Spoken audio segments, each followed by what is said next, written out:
so here we are back in Dover. You're back with the RCR number 3. Yeah, Seems man. like a great time in your career right now. So what are your feelings coming in here to Dover? Well, we didn't get to run but 2 or 3 laps there the first practice, so that was a little eventful. But I think we have a good weekend here. We got state water heaters on the car, Estes Express lines. Those 2 companies have helped me a lot the last couple of years, and just trying to get my career back on track, man. And I feel like we had a really good car at Richmond. We didn't get the result, just some bad luck. We had a pit gun break, and then we got an accident out of my control, and we still finished 12th. So I think we got a good car for this weekend. We just got to make it a little bit better to handle, and hopefully we can get a good top 5 run this weekend. Yeah, I was going to ask you to assess Richmond, and yeah, as you said, you had a little bit of bad luck, but really when it came to your certain driving, I mean, it was such a huge opportunity and a competitive equipment. I mean, how do you feel you were driving for that weekend, your first one with the team? I felt like I did a pretty good job. Practice and qualifying, we wasn't exactly where we wanted to be, but in the race, after a couple laps, we went straight to the front. I mean, we ran 4th the first stage, and we had a good car, and we didn't keep up with the track like we needed to, probably the second stage. And then the third stage, we were top 3 car and didn't have the track position, and we just ran out of time. So that was frustrating, but really looking forward to Dover and getting back in the car and hopefully having a good run. Yeah, I've asked other drivers on what the difference is between a small team and a big team, they just say that the car just drives better. Just the grip, the handling, the gas, everything is just a little bit better. Is that how it was for you?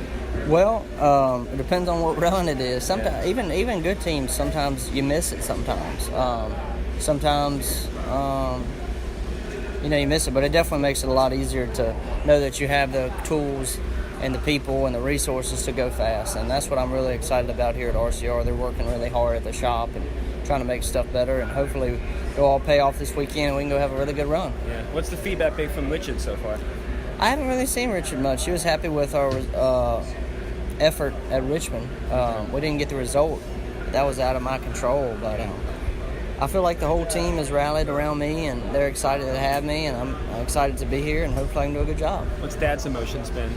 He just wants the car to handle good, so we can run good, man. That's really what we've been trying to do. I didn't get much practice there, so that wasn't good. But the guys are working on the car, and I think we'll be better the second practice. Yeah, you say you're trying to get your career back on track. I mean, it seems like a really solid time in your career right now with this opportunity. But with everything that you've experienced, I mean, you seem like a really determined driver, more determined than I've ever seen you. Is that true from the inside? Yeah, man. I just feel like I got something to prove again. I've won races and won poles and had some success.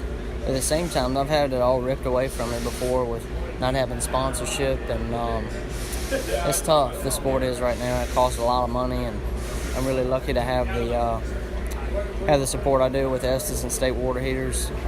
Without them, I wouldn't even be here right now. So I definitely feel like I got something to prove, and I know I can do it. We just got to put all the tools together and go do it this weekend. Do you take any advice from any of obviously you raced Cup back in 2015, do you take advice from drivers, not only from driving, but how to handle the marketing side and the sponsorship side, or is that kind of just down to what you can do?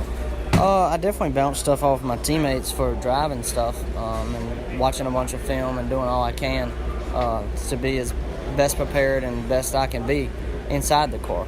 But as far as the other stuff, kind of do my own deal with all that, and I got a good support group around me to try to find more opportunities and sponsors, and we're working really hard at it. Yeah, been using Instagram a lot, also the other social medias. I see obviously you're a big hunter and stuff like that. How do you feel, when you're posting on social media and doing stuff? You seem to have a lot of fun with it. Yeah, I know some fans probably aren't hunters, but with what I do, I definitely don't just go out there to kill something. I enjoy being in the outdoors, and I eat what I shoot too. I'd rather eat deer meat than go buy steroid up cow at a food line or something. So I have fun doing it, and we definitely give back more than we take, for sure.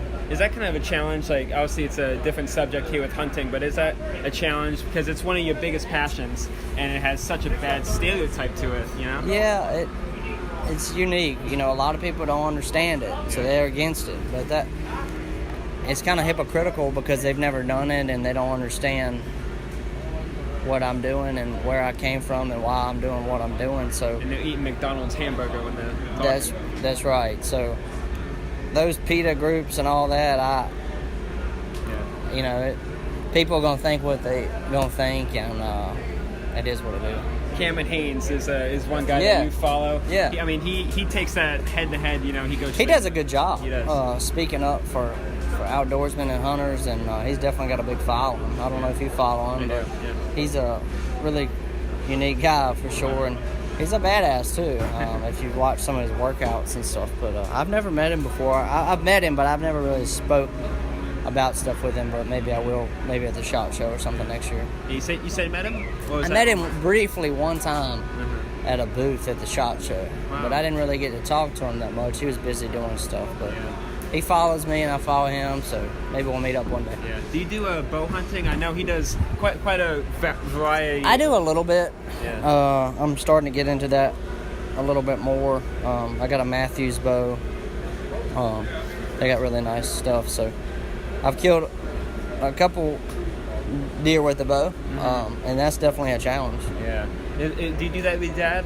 Like I've seen quite a few photos. Yeah, Dad doesn't really shoot that much. He just loves enjoying being in the outdoors and just hunting in general. Yeah, absolutely. Definitely appreciate your time, Jeb. All right, brother. Thank you. Yeah, wish you the best of luck. Yes, sir. Thanks, Thank sir. you. You too.